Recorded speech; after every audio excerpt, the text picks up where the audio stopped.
नमस्कार दोस्तों, के एग्ज़ाम फाइट में आपका स्वागत है। कैसे हैं आप सभी?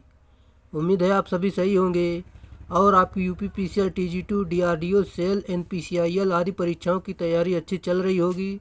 दोस्तों, इन सभी परीक्षाओं को ध्यान में रखते हुए हमने इलेक्ट्रिशियन थ्योरी से कुछ महत्वपूर्ण प्रश्न लेकर आए हैं, जो कि दोस्तों ये प्रश्न आपके प्रीवियस ईयर में पूछे गए प्रश्न होंगे। ये आपके किसी भी एग्ज़ाम के लिए महत्वपूर्ण साबित हो सकते हैं। चलिए, जैसे कि दोस्तों आपका डीआरडीओ का एग्ज़ाम नज़दीक है, हाल हाल फिलहाल उसके लिए अति महत्वपूर्ण साबित होंगे। चलिए, आपका ज़्यादा टाइम न लेते हुए इन प्रश्नों की शुरुआत करते हैं। उससे पहले आपसे रिक्वेस्ट है, अगर आप चैनल पर नए हैं तो चैनल को सब्सक्राइब कर लीजिए और अपने दोस्तों में शेयर कर दीजिए। अगर वीडियो अच्छा लगे तो लाइक ज़रूर करना। चलिए, आज का जो प्रश्न दिया गया है दोस्तों, इस वीडियो की खास बात यह है कि हमने सभी टॉपिक से प्रश्न लिए हैं, जो कि 5-5, 6-6 प्रश्न सभी टॉपिक से हैं। आप दोस्तों इन सीरीज को फॉलो कर लेते हैं तो अधिक से अधिक यहीं से प्रश्न आपको मिल जाएंगे। चलिए, जैसे कि आज का प्रश्न दिया गया है, सूचनात्मक चिन्ह का परिदृश्य रंग होता है। सही उत्तर ऑप्शन नंबर सी, हरा, इसका राइट आंसर है। चलिए, अगला प्रश्न है आपका, जैसे कि आईएसओ का तात्पर्य है दोस्तों, इसका पूरा नाम बताना है। राइट आंसर दोस्तों option number a, international organization for standardization, इसका सही उत्तर होगा। जैसे कि अंतर्राष्ट्रीय मानकीकरण संगठन, राइट आंसर है। चलिए, जैसा कि दोस्तों इसमें कार्बन टेट्राक्लोराइड फायर सिलेंडर और carbon dioxide gas fire cylinder होते हैं। चलिए, अगला प्रश्न है आपका अगला प्रश्न दिया गया है, वर्कशॉप में भारी सामान उठाते समय अधिकतम भार शरीर के किस अंग पर होना चाहिए? सही उत्तर ऑप्शन नंबर बी, पैरों पर होना चाहिए। चलिए, जैसा कि आपका अगला प्रश्न दिया गया है, निम्नलिखित में से सुरक्षा का कौन सा प्रकार व्यावसायिक सुरक्षा नहीं है? Right answer option number D, सड़क सुरक्षा। ये एक व्यावसायिक सुरक्षा नहीं है। जबकि दोस्तों मशीन सुरक्षा, शरीर सुरक्षा, कार्य सुरक्षा, ये सभी व्यावसायिक सुरक्षा हैं। चलिए, अगला प्रश्न आपका दिया गया है, जैसे कि फाइल की लंबाई नापी जाती है। सही उत्तर ऑप्शन नंबर सी, पॉइंट से हील तक, ये इसका सही उत्तर है। जैसा कि हम इसमें बात करते हैं, फाइल की लंबाई पॉइंट से हील तक नापी जाती है। सामान्यतः फाइल की लंबाई जो होती है 10, 15, 20, 25, 30, 35 सेंटीमीटर तक होती है। अगला प्रश्न, जैसे चीजल निर्माण में प्रयुक्त धातु है। सही उत्तर option number D, high carbon steel होती है इसके निर्माण में। जैसा कि चीजल की हम बात करें, इसकी लंबाई सामान्यतः 10 सेंटीमीटर से 30 सेंटीमीटर तक होती है। विद्युत कार्य के लिए दो प्रकार की चीजल्स की आवश्यकता होती है, फार्मर चीजल तथा कोल्ड फ्लैट चीजल। इसका प्रयोग विभिन्न विभिन्न प्रकार की लकड़ी व माइका शीट तथा फिटिंग्स को आवश्यक आकार देने के लिए किया जाता है। अगला प्रश्न आपका दिया गया है, जैसे कि उपयोग के पश्चात रेती तथा हेक्सा को, right answer option number b, brush से साफ करके रखना चाहिए। चलिए, जैसा कि हम इसमें देखते हैं, रेती और हेक्सा को प्रयोग करने के बाद ब्रश को साफ करके रखना चाहिए, ताकि उसमें जंग या नमी की मात्रा न रहे। रेती को कभी भी जल से नहीं धोना चाहिए तथा हेक्सा को सीधे फ्रेम टाइट कसना चाहिए और इसमें ग्रीस लगाकर रखना चाहिए, जिससे कि जंग न लगे। अगला प्रश्न आपका दिया है, जैसे कि बरसात के दिनों में औजारों को जंग से बचाने के लिए, राइट आंसर दोस्तों ऑप्शन नंबर डी, उन पर मोबिल ऑयल या ग्रीस का महीन लेप कर देना चाहिए। चलिए, अगला प्रश्न आपका दिया गया है, जैसे कि ओजोन परत में छेद हो रहे ओजोन परत में हो रहे छेद का कारण डैश डैश है। सही उत्तर ऑप्शन नंबर बी, कार्बन यानी क्लोरोफ्लोरोकार्बन, जो कि जिसे सीएफसी आप कहते हैं। चलिए, जैसा कि हम इसमें देखते हैं, यहाँ पर जिसे ओजोन परत के नाम से जाना जाता है, मतलब सीएफसी को ओजोन परत के नाम से जानते हैं। और ओजोन परत सूर्य से निकलने वाली पराबैंगनी किरणों से पृथ्वी की रक्षा करती है। ओजोन को सर्वाधिक क्षति पहुंचाने वाली गैस क्लोरीन होती है, जो कि मिश्रित रूप में पाया जाता है, जो कि दोस्तों सीएफसी जो होती है यही इसको क्षति पहुंचाती है। जैसे कि दोस्तों इसके अतिरिक्त halogen gas, fluorine, chlorine, bromine, iodine एवं नाइट्रस ऑक्साइड भी ओजोन परत को क्षति पहुंचाती हैं। अगला प्रश्न आपका दिया गया है, जैसे कि हाइड्रोजन, सल्फर तथा ऑक्सीजन का परमाणु क्रमांक 1, 32 तथा 16 है। सल्फ्यूरिक अम्ल का परमाणु मतलब सल्फ्यूरिक अम्ल का अणु भार डैश डैश होगा। Right answer option number D 98। जैसे कि दोस्तों यहाँ पर H2SO4 का मतलब जानते ही होंगे दोस्तों, H का 1 होता है और इसका 16, एस का मतलब एस का 32 होता है, O का 16 होता है। दोस्तों इसका पूरा मान रख के यहाँ पर इसे हल कर लेंगे, जो कि आपका आंसर आ जाएगा 98, राइट आंसर होगा। अगला प्रश्न, निम्नलिखित में से कौन यांत्रिकी सफाई प्रक्रिया है? Right answer option number b pickling इसका सही उत्तर होगा। चलिए हम अगले प्रश्न पर चलते हैं। आपका अगला प्रश्न है, निम्न में से कौन सा पावर केबल का भाग नहीं है? Right answer option number D भार ये नहीं है, जबकि दोस्तों चालक, परावैद्युत आवरण ये सभी इसके भाग हैं। चलिए जैसे कि हम इसमें बात करते हैं, चालक के रूप में एल्युमिनियम अथवा कापर का प्रयोग किया जाता है।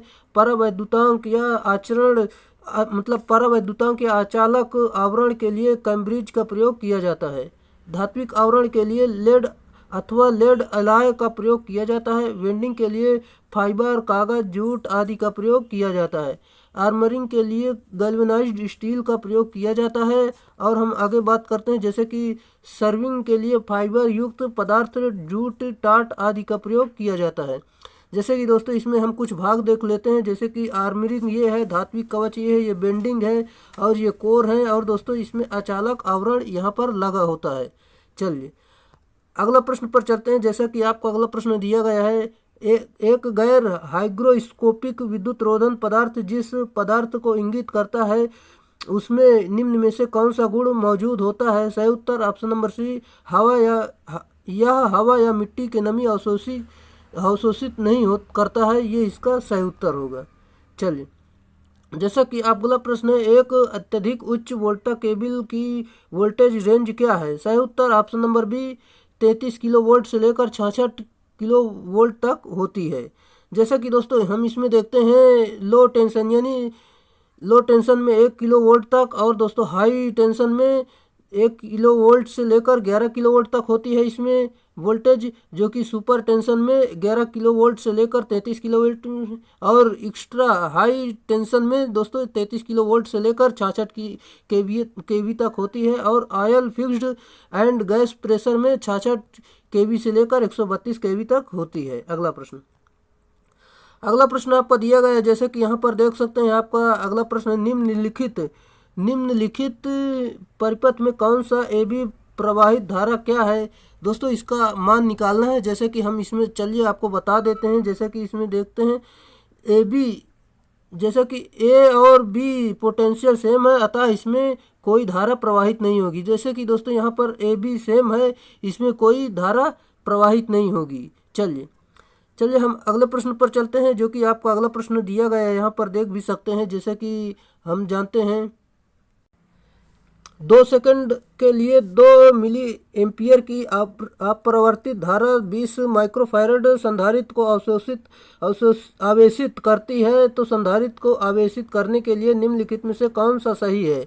राइट आंसर दोस्तों, जबकि आपका आंसर हो जाएगा संधारित्र की यानी कैपेसिटर की वोल्टता में 0 वोल्ट से लेकर 200 वोल्ट तक की रैखिक वृद्धि होती है। जैसे कि चलिए हम आपको समझा देते हैं यहाँ पर डिस्क्रिप्शन द्वारा। जैसे कि दोस्तों टी बराबर दिया गया है 2 सेकंड, आई बराबर 2 मिली एम्पियर, क्यू बराबर इतना दिया गया है। दोस्तों इसका सारा मान निकाल कर इस फार्मूले पर रखेंगे, आपका जो आंसर निकल कर आ जाएगा, जो कि देख सकते हैं। चलिए हम अगले प्रश्न पर चलते हैं। आपका अगला प्रश्न है, धारिता डैश डैश से प्रभावित नहीं होती है। सही उत्तर ऑप्शन नंबर सी आवृत्ति से प्रभावित नहीं होती। जैसे कि दोस्तों इसमें आवृत्ति नहीं दी हुई है, जबकि प्लेटों के बीच की दूरी से प्रभावित होती है, परावैद्युत सामग्री से प्रभावित होती, प्लेट क्षेत्र से होती है। जैसा कि दोस्तों इसमें आवृत्ति से प्रभावित नहीं होती। जैसे कि यहाँ पर देख सकते हैं, सी बराबर epsilon 0 epsilon r a upon d इसका मान दिया गया है। दोस्तों इसका फार्मूला, इसका सारा मान, जैसे कि ई एप्सिलॉन नॉट बराबर होता है जो 8.85 गुणे 10⁻⁻12, जो कि देख सकते हैं।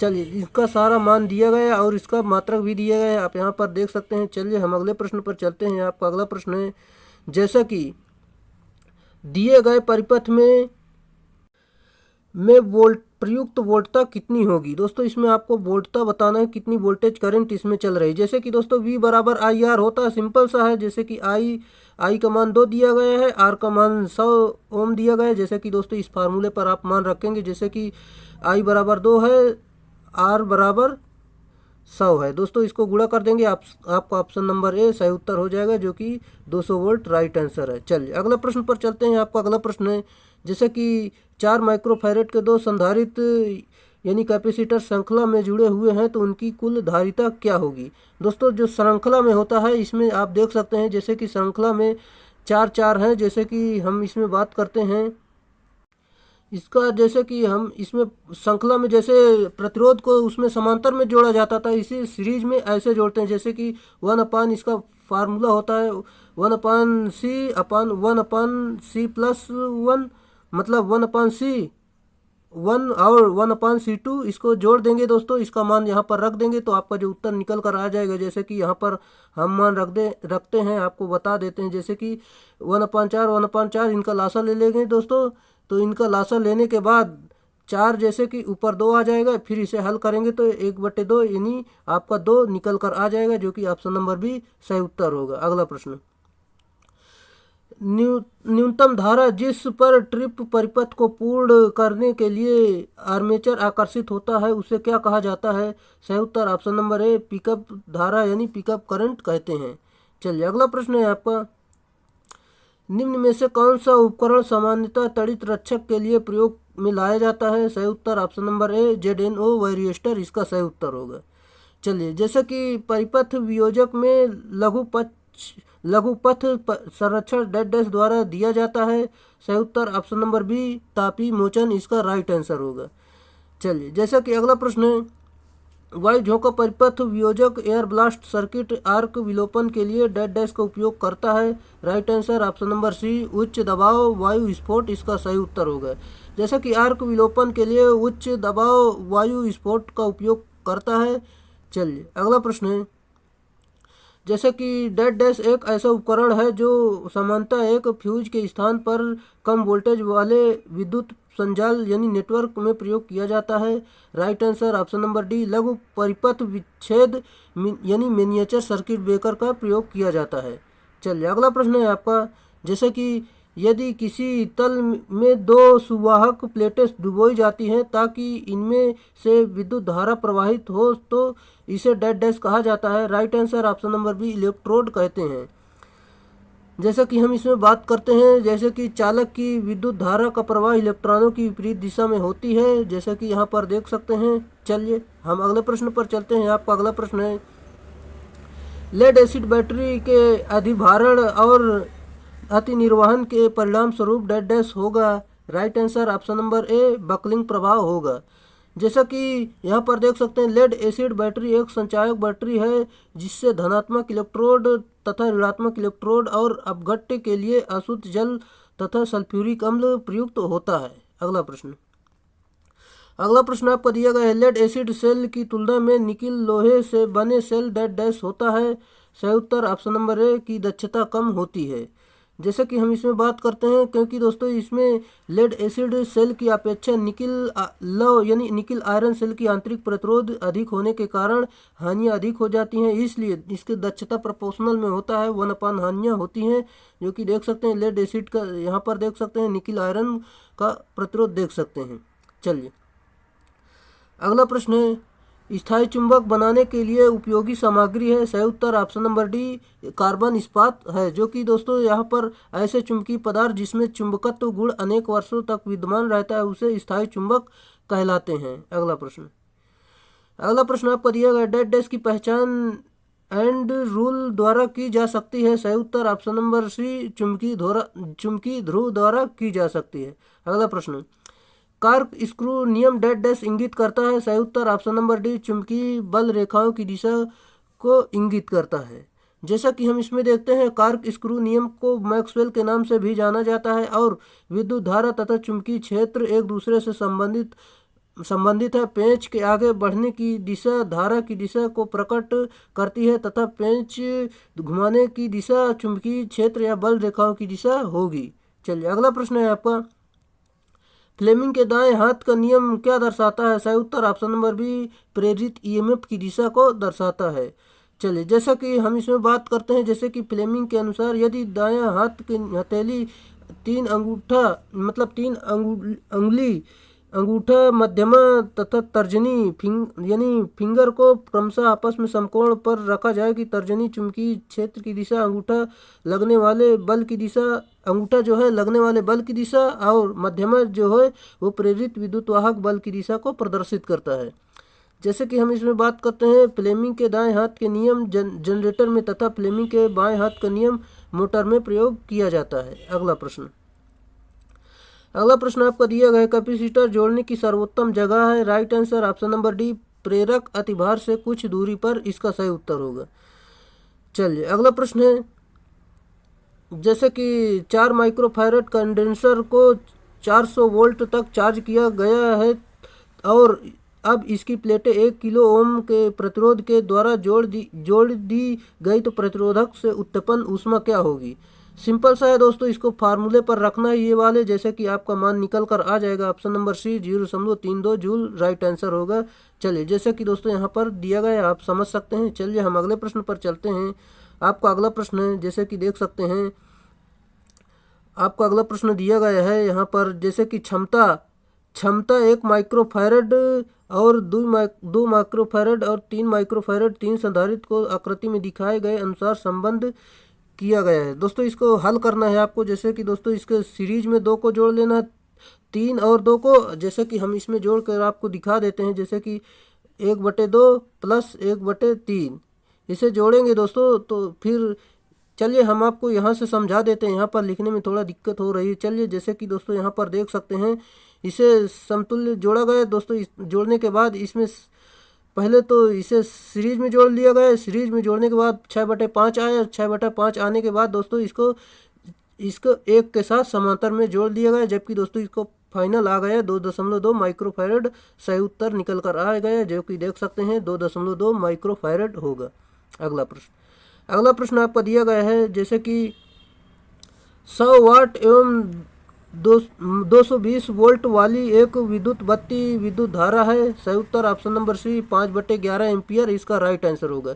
सिंपल सा है दोस्तों, शक्ति का मान दिया गया, वोल्टेज दिया गया है। यहाँ पर देख सकते हैं I बराबर P/V, यहाँ पर मान रख देंगे, आपका आ जाएगा। चलिए, अगला प्रश्न है आपका, एक 230 इंस्टॉलेशन में right answer option number b, जो कि दोस्तों इसका सही उत्तर निकल कर आएगा 218 यूनिट, यहाँ पर देख सकते हैं। चलिए, हम आपको बता देते हैं, जैसा कि यहाँ पर पूरा मान दिया गया है, जैसे कि वाट दिया गया है, घंटे दिया गया है, सब HP, और इसमें पूरा मान दिया गया। यहाँ पर हम चलिए देखते हैं, जैसे कि W1 बराबर दिया गया, W1 का मान निकाल लिया गया, और यहाँ पर WT का मान निकाल लिया गया। यहाँ पर पूरा मान निकाल कर फिर दोस्तों लास्ट में इसे सॉल्व कर लिया गया। फिर पूरा W बराबर W1 W2 W3 इन सभी को जोड़ लिया गया। जोड़ने के बाद दोस्तों आपका जो उत्तर निकल कर आएगा 218.37 यूनिट, जो कि आपका सही उत्तर हो जाएगा।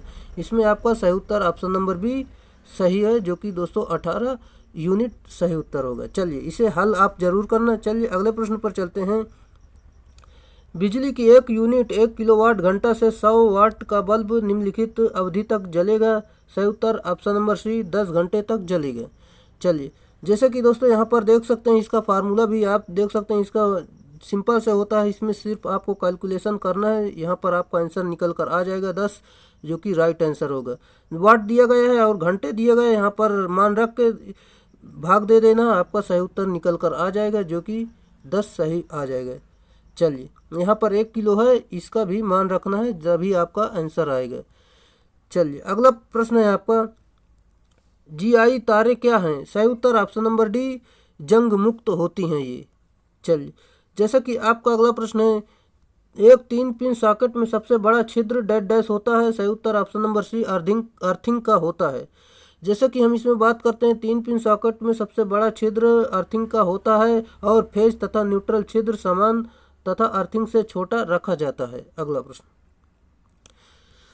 पृथ्वी का प्रतिरोध कम करने के लिए अर्थ इलेक्ट्रोड आसपास क्या भरा जाता है? सही उत्तर ऑप्शन नंबर ए, नमक व कोयला भरते हैं। अगला प्रश्न आपका, जैसा कि प्लेट अर्थिंग में निम्नलिखित में से कौन सा अर्थ इलेक्ट्रोड होता है? सही उत्तर option number C, plate electrode इसे कहते हैं, ये होता है इसमें। जैसा कि दोस्तों यहाँ पर देख सकते हैं अर्थिंग प्लेट का मान इतना इतना रखा जाता है और इसकी साइज जो है, इसे पूरी जानकारी आप देख सकते हैं। चलिए हम अगले प्रश्न पर चलते हैं।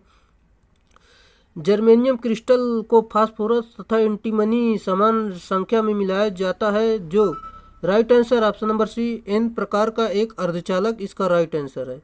चलिए जैसे कि हम बात करते हैं जर्मेनियम क्रिस्टल को फास्फोरस तथा एंटीमनी संख्या समान संख्या से मिलाया जाता है, जो एन प्रकार के अर्धचालक है, क्योंकि फास्फोरस तथा एंटीमनी दोनों पंच संयोजी तत्व हैं। अगला प्रश्न, जर्मेनी क्रिस्टल में आबंध है? सही उत्तर ऑप्शन नंबर बी, सहसंयोजी ये होता है इसके आबंध। चलिए अगला प्रश्न आपका दिया गया, जैसे कि पीएन जंक्शन डायोड कौन सा कथन सत्य है? राइट आंसर दोस्तों यहाँ पर आपका सही उत्तर हो जाएगा option number b, forward biased होने पर यह निम्न प्रतिरोध प्रस्तावित करता है। चलिए अगला प्रश्न है, जैसे कि दोस्तों यहाँ पर इसको समझ सकते हैं, डायोड एक सेमीकंडक्टर डिवाइस है जो कि सिलिकॉन तथा जर्मेनियम से बनाई जाती है।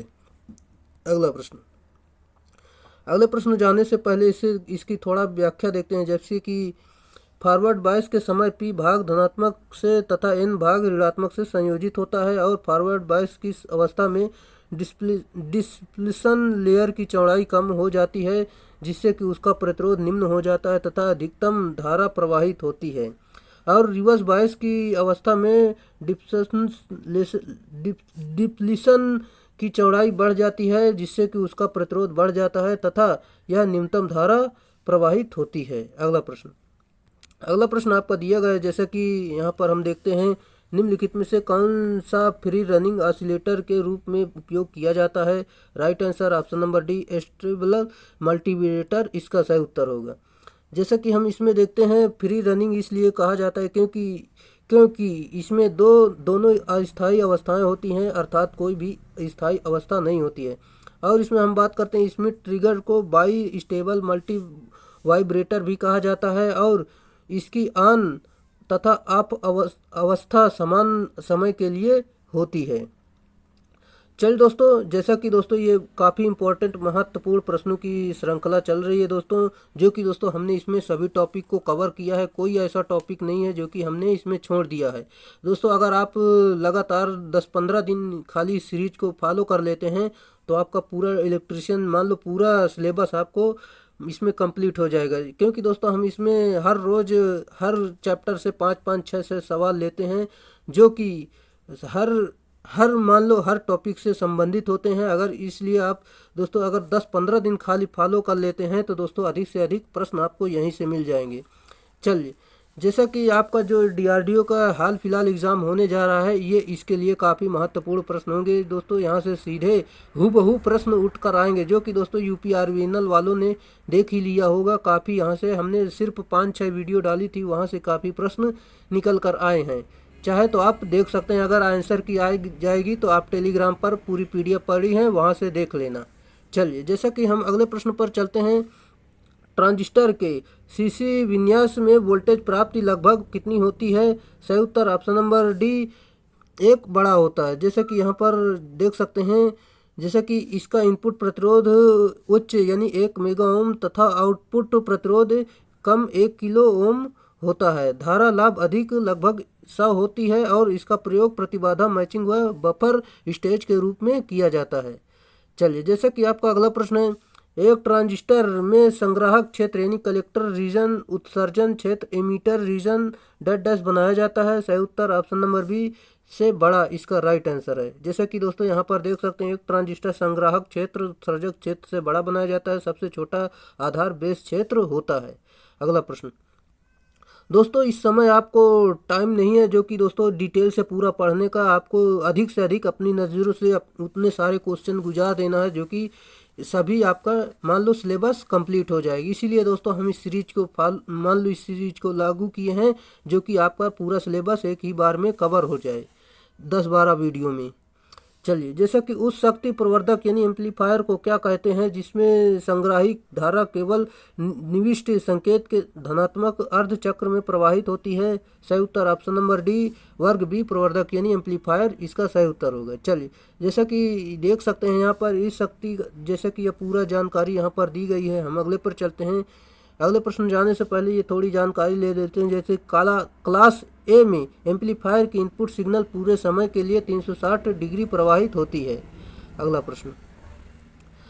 प्रश्न आपका दिया गया है, जैसे कि यदि फीडबैक और फीडबैक अंश के बिना वोल्टेज लाभ क्रमशः ए वी और एम वी है तो ऋणात्मक वोल्टेज फीडबैक के साथ लाभ कितना होगा? राइट आंसर दोस्तों option number b, a v upon 1 plus a v m v इसका सही उत्तर होगा। जैसा कि दोस्तों यहाँ पर पूरा मान दिया गया है, जैसे कि ए एफ हमने ऋणात्मक वोल्टेज फीडबैक के साथ वोल्टेज गेन किया दोस्तों, जबकि ए बिना फीडबैक वोल्टेज गेन और बी जिसको बीटा जिसको प्रदर्शित करता है वो फीडबैक अंश है। और इसका पूरा सूत्र यहाँ पर देख सकते हैं जो कि हमने आपको बता दिया। अगला प्रश्न आपका, संतृप्ता क्षेत्र में JFET के स्थानांतरण चरित्र होते हैं? सही उत्तर ऑप्शन नंबर सी, परवलयी होते हैं। चलिए, जैसा कि दोस्तों अगले प्रश्न पर चलते हैं दोस्तों, इसका फार्मूला भी आप देख सकते हैं, इनका पूरा सब दिया गया है, आप यहाँ से समझ सकते हैं।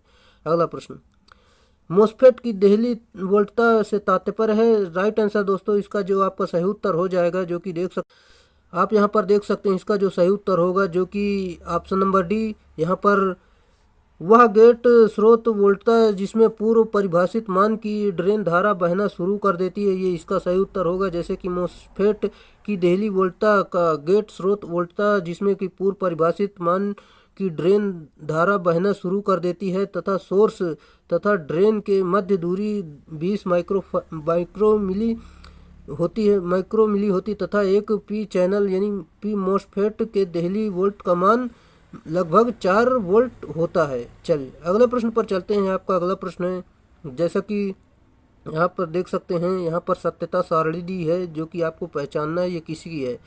यहाँ पर दोस्तों, यहाँ पर 0 0 देंगे तो यहाँ पर 1 प्राप्त होगा, यहाँ 0 और 1 देंगे तो यहाँ पर 1 प्राप्त होगा, यहाँ पर 1 और 0 देंगे तो यहाँ पर 1 प्राप्त होगा, यहाँ 1 1 देंगे तो यहाँ पर 0 प्राप्त होगा। ये किसका है दोस्तों? इसका सही उत्तर हो जाएगा option number b, NAND gate का है। चलिए, जैसे कि यहाँ पर नैंड गेट का सिंबल भी आप देख सकते हैं, यहाँ पर आप पूरी जानकारी देख सकते हैं। चलिए, हम अगले प्रश्न पर चलते हैं।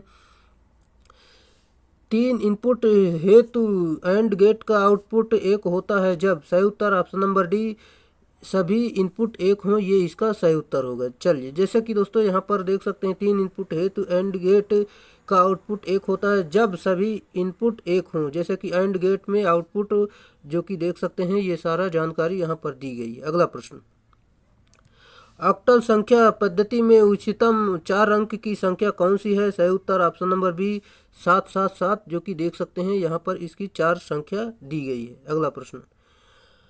अगला प्रश्न आपको दिया गया है, जैसे कि किस प्रकार की वायरिंग अत्यधिक टिकाऊ होती है और यांत्रिक क्षति से कम प्रभावित होती है? सही उत्तर option number D, conduit wiring, जो कि इसका सही उत्तर होगा। और इस प्रणाली में संस्थान के केबलों को वाहक नली के अंदर से ले जाया जाता है, जिसके कारण तार स्थापन की यह प्रणाली यांत्रिक क्षति, नमी व आग के कारण से मुक्त के प्रभाव से मुक्त होती है। वाहक नली तार स्थापन प्रणाली निम्न 2 प्रकार की होती है, जैसे कि खुली या स्तरीय वाहक नली प्ररूपी और छिपी वाहक नली प्ररूपी होती है। अगला प्रश्न, जैसा कि विद्युत वायरिंग के लिए भारतीय मानक के अनुसार क्लीट वायरिंग सिस्टम में क्लीट वायरिंग के क्रमानुगत 2 क्लीट्स के बीच अनुशंसित अधिकतम दूरी क्या होगी? राइट आंसर दोस्तों ऑप्शन नंबर ए, 60 सेंटीमीटर होगी। जैसे कि हम इसमें जान लेते हैं पूरी जानकारी, जैसे कि क्लीट की परस्पर दूरी समानता 30 सेंटीमीटर रखी जाती है तथा किसी भी स्थिति में यह 60 सेंटीमीटर से दूरी पर नहीं होनी चाहिए और इस तार स्थापन में पीवीसी या VIR प्रयोग की केबल उपयोग में लाई जाती है। चलिए, अगला पॉइंट है, तार स्थापन की यह प्रणाली सबसे सरल व सस्ती होती है और इसमें केबलों को आसानी से लगाया व निकाला जा सकता है। अगला प्रश्न आपका दिया गया है, कंड्यूट एल्बो सामान्यतः कहाँ लगाई जाती हैं? सही उत्तर ऑप्शन नंबर सी, तीखे मोड़ों पर लगाई जाती हैं। जैसा कि दोस्तों इसमें इसको बैंड के स्थान पर प्रयोग करते हैं, लेकिन कोण अधिक गोल होती है। इससे तारों को खींचने में आसानी रहती है तथा तारों का इंसुलेशन भी खराब नहीं होता है। अगला प्रश्न, विद्युत वायरिंग में प्रयुक्त कंडक्टर डैश डैश का होना चाहिए। सही उत्तर ऑप्शन नंबर ए, तांबे का होना चाहिए। जैसा कि हम इसमें बात करते हैं अगले प्रश्न पर, यहाँ पर थोड़ी जानकारी लेते हैं। जैसे कि विद्युत वायरिंग में प्रयुक्त चालक तांबा का होना चाहिए, क्योंकि इसकी प्रतिरोधकता कम होती है तथा चालकता उच्च होती है और इसमें मुक्त इलेक्ट्रॉनों की संख्या अधिक होती है। चलिए अगले प्रश्न जाने से पहले दोस्तों हम आपको कुछ जानकारी देना चाहेंगे। जैसे कि दोस्तों अगर आपको इस वीडियो की पीडीएफ चाहिए तो ये टेलीग्राम चैनल आप ज्वाइन कर सकते हैं। यहाँ पर इसकी पीडीएफ मिल जाएगी। यहाँ पर दोस्तों बहुत सारी पीडीएफ अपलोड है, चाहे तो उसे आप डाउनलोड कर पढ़ सकते हैं। चलिए अगला प्रश्न आपका दिया गया है, जैसे कि यहाँ पर देख सकते हैं। यहाँ पर आपका अगला प्रश्न दिया गया है, यहाँ पर जैसे कि दिष्टकारी जनरेटर यानी डीसी जनरेटर में कुंडली दूरी को पोल पिच के बराबर करने के लिए कुंडली का पिछला पिच किसके बराबर होना चाहिए। राइट आंसर दोस्तों ऑप्शन नंबर ए, प्रति पोल क्रम विनिमय बार इसका सही उत्तर होगा। चलिए जैसा कि हम इसमें बात करते हैं, दिष्टकारी जनरेटर में कुंडली दूरी को पोल पिच के बराबर रखने के लिए कुंडली का पिछला पिच प्रति पोल क्रम विनिमय बार के बराबर होना चाहिए। चलिए अगला प्रश्न है आपका, जैसे कि यहाँ पर देख सकते हैं, ये मान लो आपका बना हुआ है डायग्राम। यहाँ पर आपको बताना है कि चित्र में ए और बी डीसी जनरेटर के किस भाग को प्रदर्शित करता है। चलिए हम आपको ऑप्शन दिखा देते हैं, जो कि दोस्तों यहाँ पर देख सकते हैं। आपको इसमें बताना है कौन सा ये भाग है। दोस्तों इसको ये जो भाग है यहाँ पर देख लीजिए, ये जो है इंटरपोल और मुख्य पोल जो कि दिए गए हैं, यहाँ पर देख सकते हैं। चलिए अगला प्रश्न आपका दिया गया है, जैसे कि आपका अगला प्रश्न है, यहाँ पर देख सकते हैं। सामान्य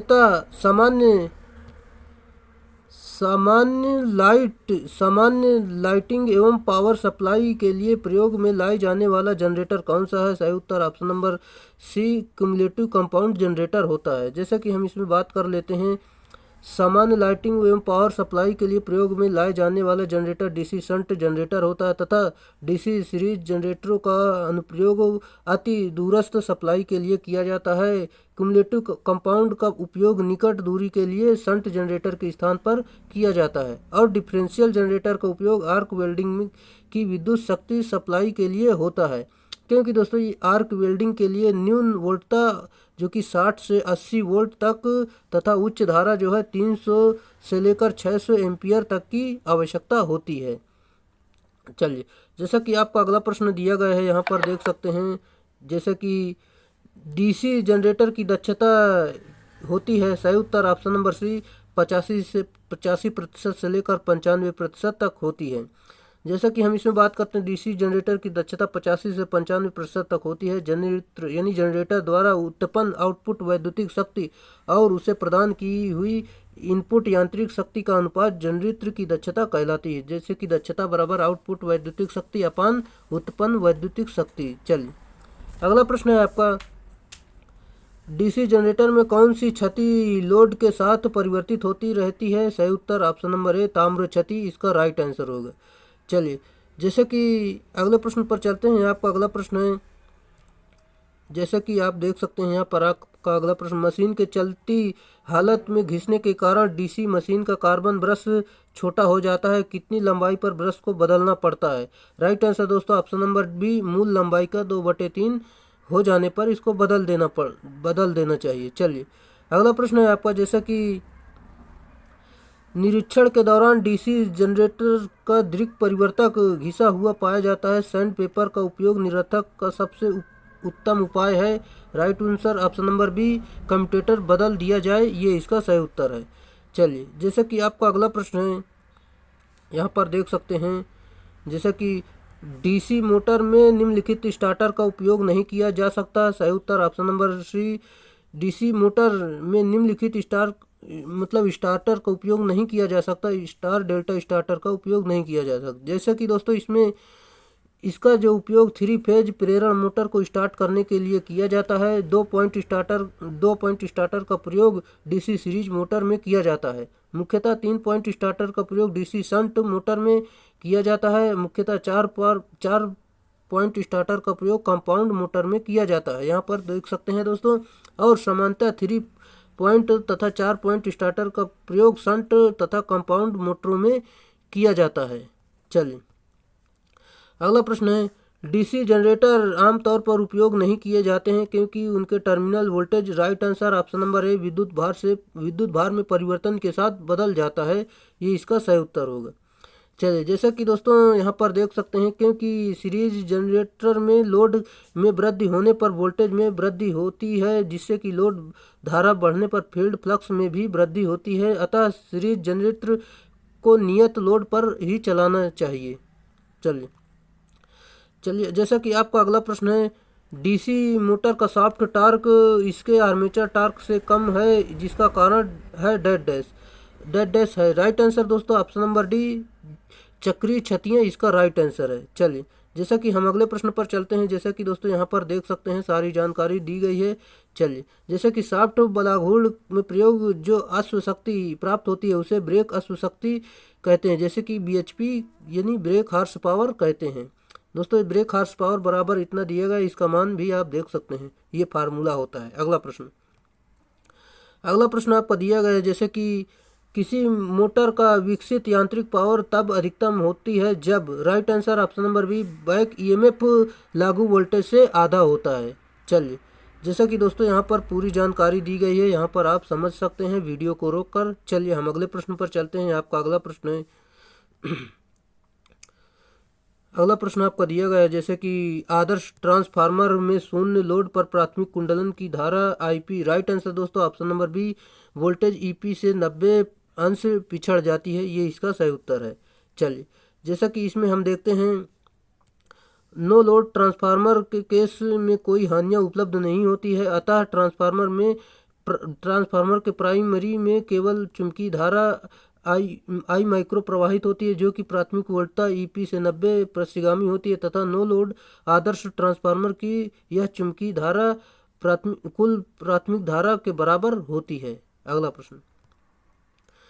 प्रश्न आपका दिया गया, ट्रांसफार्मर की प्राथमिक एवं द्वितीयक कुंडली यानी वाइंडिंग में सदैव। Right answer option number D, एक वैनिष्ठ चुंबकीय परिपथ होता है, ये इसका सही उत्तर होगा। जैसा कि हम इसमें बात करते हैं, जिस वाइंडिंग को एसी स्रोत से जोड़ा जाता है उसे प्राइमरी वाइंडिंग कहते हैं, और जिस वाइंडिंग से किसी परिपथ को एसी वोल्टता प्रदान की जाती है उसे द्वितीयक कुंडली कहते हैं। अगला प्रश्न,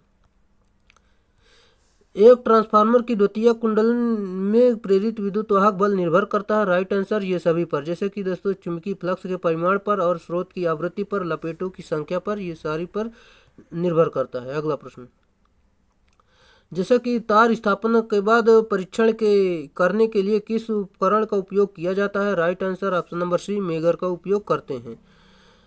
जैसा कि मेगर का उपयोग चालक की सतत यानी कंटिन्यूटी जांच करने के लिए किया जाता है। अगला प्रश्न आपको दिया गया है, जैसे कि वे उपकरण जो एक शीट पर मापी जा रही मात्रा के रीडिंग को रिकॉर्ड करते हैं उन्हें डेड डैश इंस्ट्रूमेंट कहा जाता है। Right answer option number c, recording कहा जाता है। चलिए जैसा कि दोस्तों इसमें हम बात करते हैं, यहाँ पर देख सकते हैं वे उपकरण जो एक ग्राफ शीट पर मापी मात्रा के रीडिंग को रिकॉर्ड करते हैं उन्हें रिकॉर्डिंग इंस्ट्रूमेंट कहा जाता है, जैसे कि recording voltmeter, recording power factor metre, ये सभी दिए गए हैं।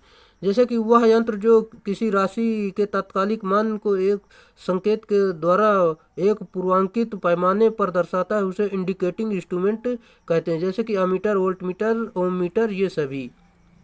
चलिए जैसे कि हम इसमें देखते हैं, वह यंत्र जो किसी वैद्युत राशि के प्रेक्षण काल के अंतर्गत कुल मानों को दर्शाता इंटीग्रेटिंग यंत्र कहलाता है, जैसे कि एनर्जी मीटर। चलिए अगला प्रश्न आपका है, डेड डैश टार्क को सूचक को इसमें स्थानांतरित करने के लिए एक संकेत उपकरण पर लाया जाता है। सही उत्तर ऑप्शन नंबर डी, डिफ्लेक्टिंग, इसका सही उत्तर होगा। चलिए जैसे कि हम इसमें देखते हैं, किसी वैद्युतिक मापक यंत्र में डिफ्लेक्टिंग टार्क के कारण उत्पन्न टार्क की गति को नियंत्रित करने के लिए टार्क कंट्रोलिंग टार्क कहलाता है, और संकेतक के रूप में उत्पन्न होने वाले कंपनों को समाप्त करने वाला टार्क डैम्पिंग टार्क कहलाता है। अगला प्रश्न आपका दिया गया है, जैसे कि गतिशील कुंडली यंत्र और गतिशील लौह यंत्र दोनों डैश डैश से संबंधित यंत्र है। Right answer option number D, विद्युत चुम्बकीय यानी इलेक्ट्रोमैग्नेटिक यंत्र, जो कि इसका सही उत्तर होगा। चलिए, जैसे कि यहाँ पर देख सकते हैं मूविंग कॉइल यंत्र केवल डीसी पर कार्य करता है, जैसे कि तथा मूविंग आयरन एवं यंत्र एसी तथा डीसी दोनों पर कार्य करता है। मूविंग कॉइल यानी पीएमएमसी का पैमान रूप जो है लाइनर होता है, और जब मूविंग आयरन यानी एमआई यंत्र का पैमाना असमरूप होता यानी नॉन लाइनर होता है। अगला प्रश्न आपका दिया गया है, वोल्ट मीटर के साथ उच्च वोल्टेज को मापने के लिए उपयोग किए जाने वाला ट्रांसफार्मर डैश डैश होता है। Right answer option number c, volt potential transformer कहते हैं। जैसे कि विभव ट्रांसफार्मर के प्राथमिक कुंडलन में अधिक टर्न होते हैं तथा इसके द्वितीय कुंडलन में कम टर्न होते हैं। विभव ट्रांसफार्मर मापी जाने वाली मुख्य संचालित उच्च वोल्टता लाइन के एक क्रॉस जोड़ा जाता है। पोटेंशियल ट्रांसफार्मर अवक्रम ट्रांसफार्मर होता है, यानी स्टेप डाउन ट्रांसफार्मर होता है। अगला प्रश्न आपका दिया गया है, जैसे कि निम्नलिखित में से एसी या डीसी वोल्टेज समय अवधि फेज संबंध और आवृत्ति को मापने के लिए किसका उपयोग किया जाता है। सही उत्तर ऑप्शन नंबर बी, सीआरओ का प्रयोग करते हैं। जैसे कि दोस्तों यहाँ पर देख सकते हैं, सीआरओ में एसी व डीसी वोल्टेज समय अवधि वोल्टता धारा प्रतिरोध आवृत्ति कालांतर आदि को मापने के लिए उपयोग किया जाता है। सीआरओ को मूल रूप से 3 अंगों में विभाजित किया जा सकता है, जैसे कि कैथोड रे ट्यूब और पावर सप्लाई प्रवर्धक यानी एम्पलीफायर, ये सारी इसमें 3 भागों में बांटा जाता है। अगला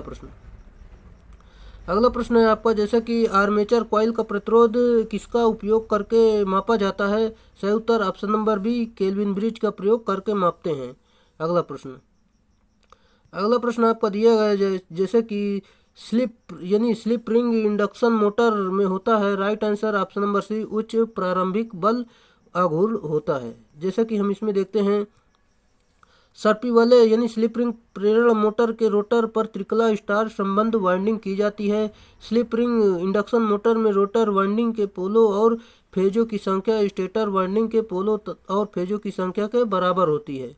अगला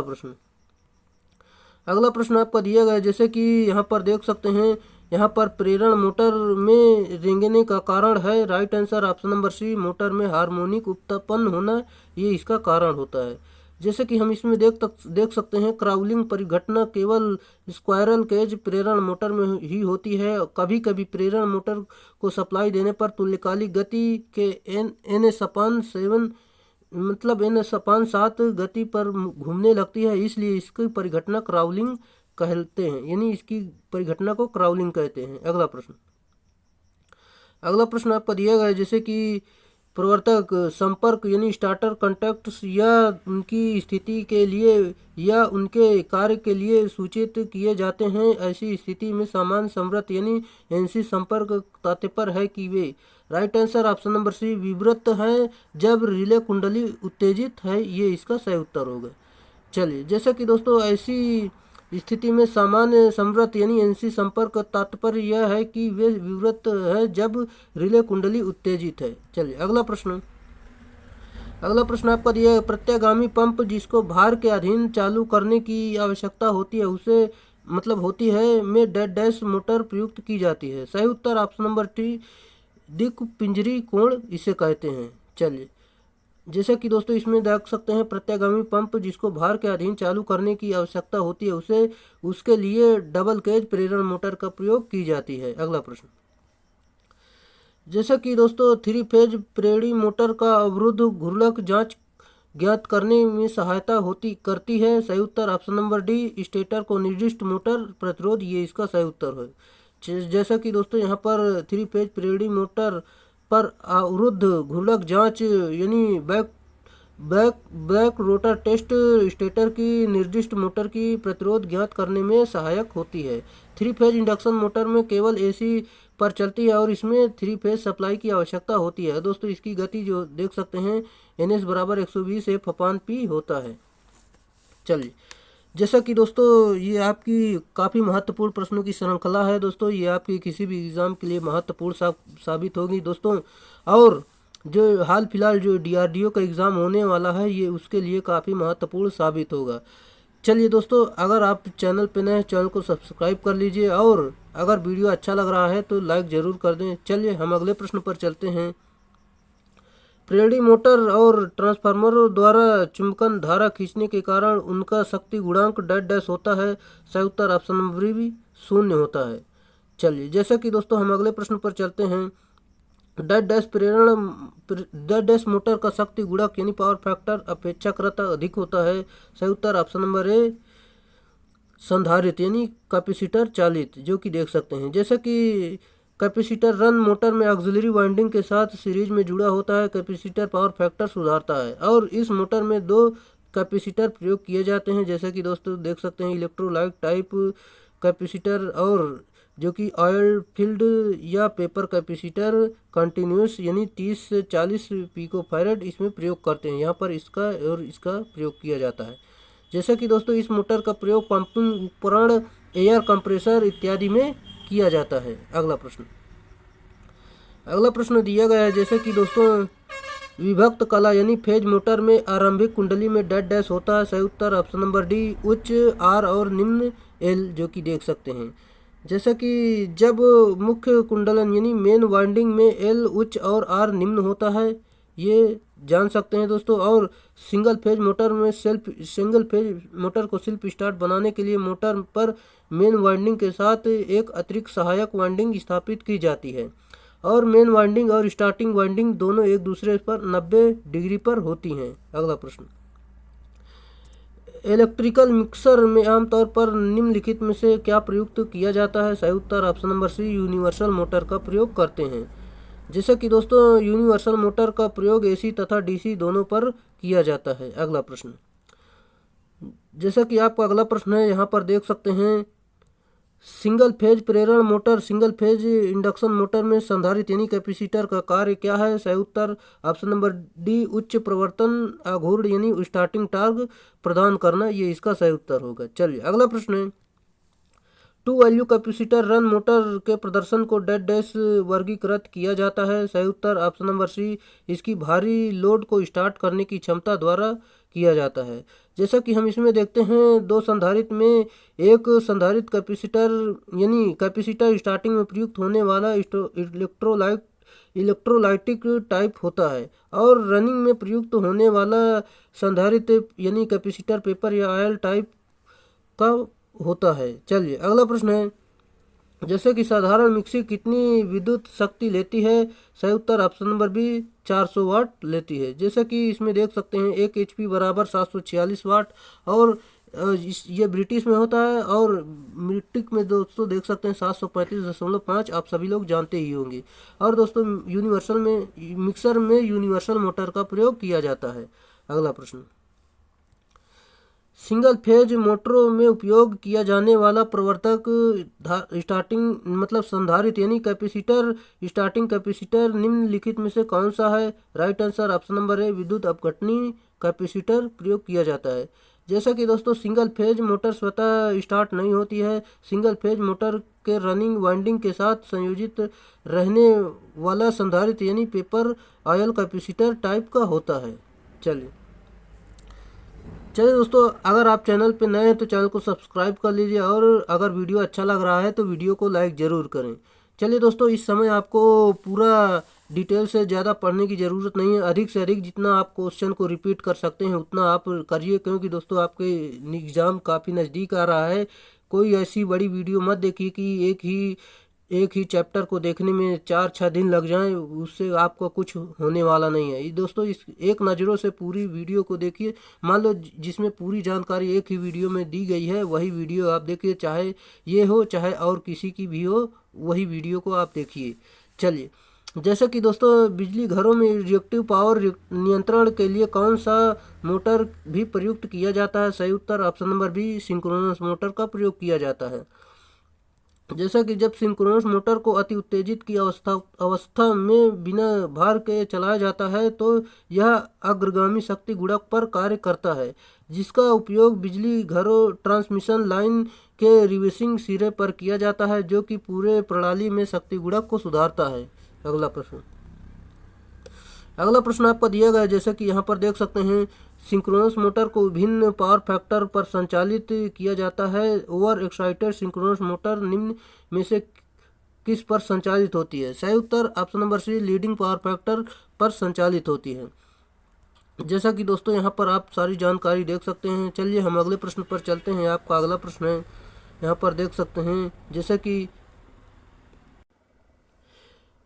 प्रोग्रेसिव लैप या वेव वाइंडिंग में फ्रंट पिच YF कितनी होगी? सही उत्तर option number A, back pitch YB यानी बैक पिच से कम होगी।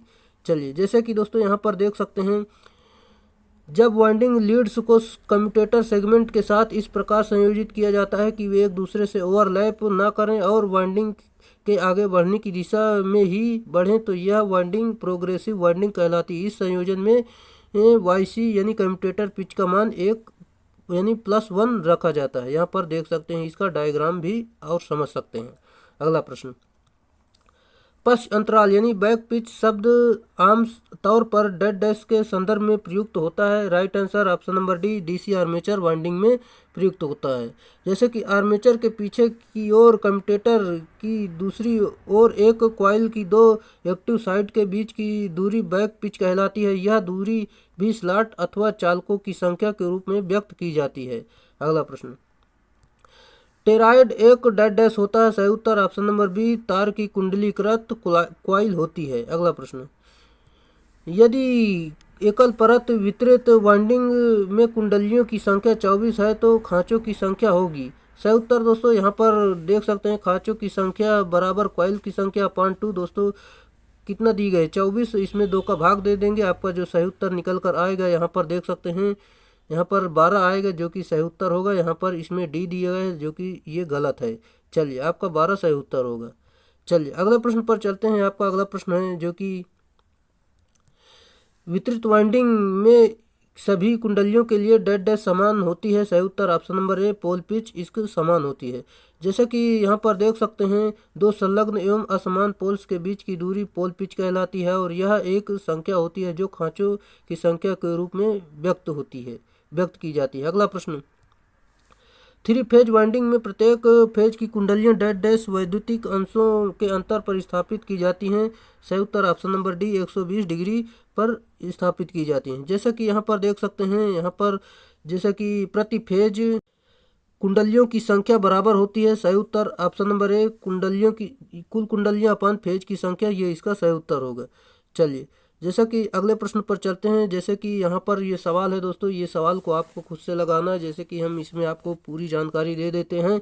एक घर में 40 वाट के 16 बल्ब, 75 वाट के 60 पंखे और 15 वाट का एक हीटर और 0.5 HP का एक पंप मोटर है। दक्षता इसकी 80% है और शक्ति गुणांक 0.8 लॉगिंग है। यदि सप्लाई वोल्टेज 230 वोल्ट है और तो वह न्यूनतम करंट लगभग कितना होगा जो सब मेन केबल को वहन करना चाहिए? और मान लीजिए 1 HP बराबर 735 दिया गया है।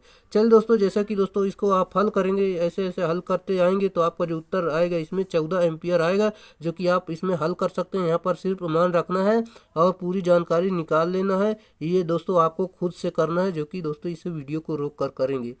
ये फार्मूले पर रखे ना दोस्तों, इसके फार्मूले के आधार पर यहाँ पर मान रखते आना है, जो कि आपका आंसर लास्ट में आ जाएगा।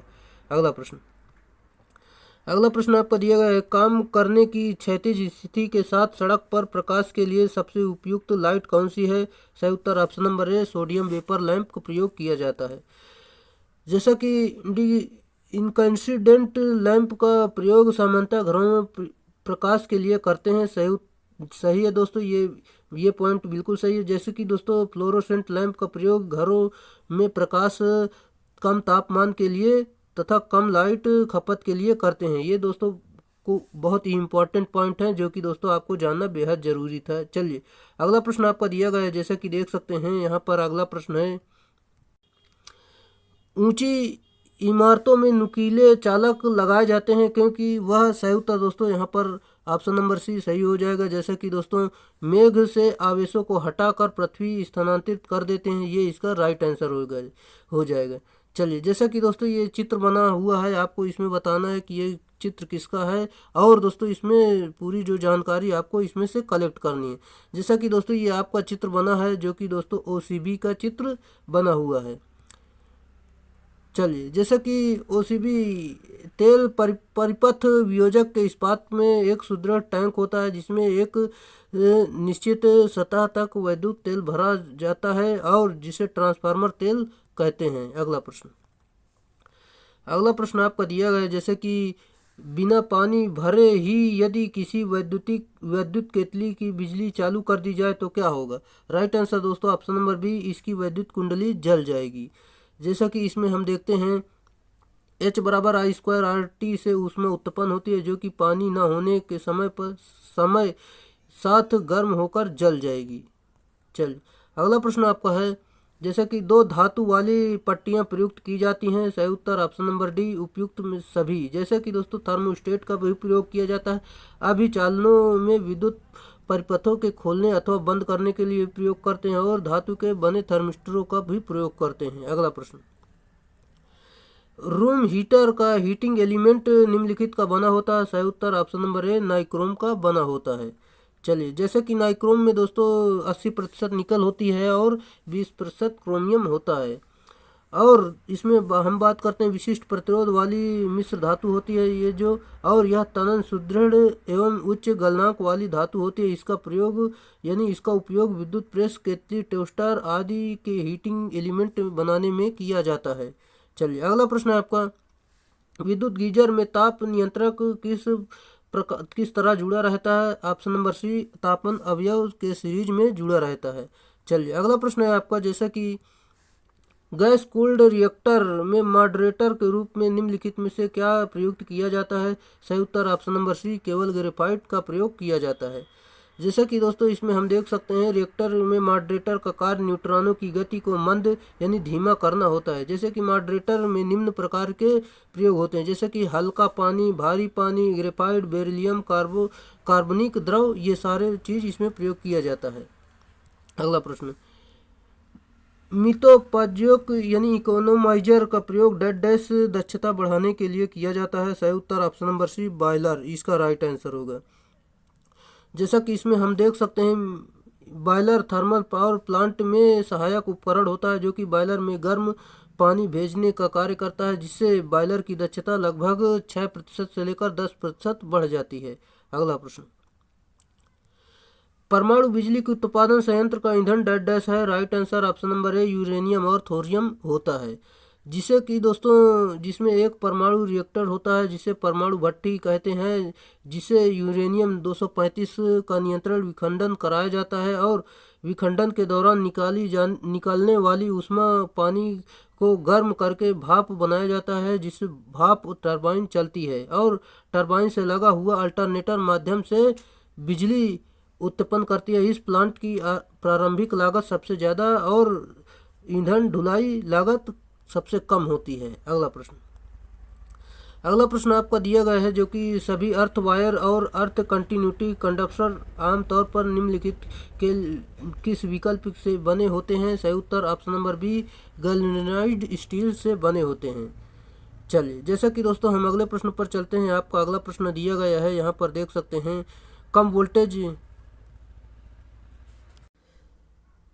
कम वोल्टेज पर बिजली उत्पादन और उच्च वोल्टेज पर बिजली संचरण का मुख्य कारण क्या है? इसका जो सही उत्तर हो जाएगा, यहाँ पर देख सकते हैं, जनरेटर की इंसुलेशन लागत वोल्टेज के साथ बढ़ जाती है, ये इसका सही उत्तर होगा। जैसा कि दोस्तों यहाँ पर देख सकते हैं, कम वोल्टेज पर बिजली उत्पादन और उच्च वोल्टेज पर संचरण का मुख्य कारण जनरेटर के इंसुलेशन लागत वोल्टेज के साथ तीव्र गति से बढ़ जाती है। इसलिए सामान्यतः जनरेटर की आर्मेचर वाइंडिंग को स्टार में कनेक्ट किया जाता है, जिससे कि उत्पादित वोल्टेज √3 गुना अधिक होता है, जो संचरण वोल्टेज अथवा लाइन वोल्टेज होता है। अगला प्रश्न आपको दिया गया है, जो कि सिंपल सा है। जैसे कि दोस्तों 1000 किलोवोल्ट के लिए डिजाइन की गई केबल में प्रयुक्त इंसुलेशन होता है। सही उत्तर ऑप्शन नंबर सी, संपीड़ित SF6 गैस, ये प्रयोग किया जाता है। चलिए, अगला प्रश्न है, 220 किलोवोल्ट लाइन का केबल सर्वदा होता है। सही उत्तर ऑप्शन नंबर डी, संपीड़ित तेल या संपीड़ित वायु इंसुलेटेड का प्रयोग किया जाता है। चलिए अगला प्रश्न आपका दिया गया है, केबल में आवरण का प्रयोग किया जाता है। सही उत्तर ऑप्शन नंबर सी, केबल में नमी के प्रवेश को रोकने के लिए इसका प्रयोग किया जाता है। जैसा कि इसमें नमी सोखने के कारण केबल का जीवन काल कम हो जाता है। चलिए अगला प्रश्न है, केबल का प्रोत्कर्ष प्रतिरोध लगभग होता है। सही उत्तर ऑप्शन नंबर डी, 50 ओम होता है। जैसा कि केबल का प्रोत्कर्ष प्रतिरोध लगभग 40 से 60 होता है और संचरण लाइन के लिए 400 ओम तक होता है। सर्ज इम्पीडेंस संचरण लाइन की लंबाई पर निर्भर नहीं करता है। अगला प्रश्न आपका दिया है, केबल दोषों का स्थानीयकरण निम्नलिखित द्वारा किया जा सकता है। सही उत्तर option number A, Murray loop test, इससे किया जाता है। जैसा कि दोस्तों केबल दोष के स्थानीयकरण मुर्रे लूप टेस्ट किया जाता है। इस परीक्षण को निम्न 2 प्रकार के प्रदोषों स्थानीयकरण हेतु प्रयोग किया जाता है, जैसे कि भू प्रदोष स्थानीयकरण और लघुपथ प्रदोष स्थानीयकरण। ये इसके कुछ 2 इम्पोर्टेंट भाग हैं।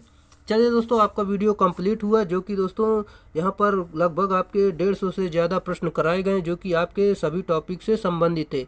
कोई ऐसा टॉपिक नहीं जो कि इससे छूट गया होगा। चलिए दोस्तों, ये आपके एग्ज़ाम के किसी भी एग्ज़ाम के लिए महत्वपूर्ण साबित होगा, जबकि हाल फिलहाल जो DRDO का एग्ज़ाम होने जा रहा है दोस्तों, ये इसमें से हूबहू प्रश्न फंसेंगे। चलिए दोस्तों, और अगर आप चैनल पर नए हैं तो चैनल को सब्सक्राइब कर लीजिए, और पढ़ाया हुआ अगर पसंद आ गया है तो लाइक ज़रूर कर दीजिए। चलिए आज के लिए इतना ही रहेगा, फिर मिलेंगे नेक्स्ट वीडियो में, तब तक के लिए बाय।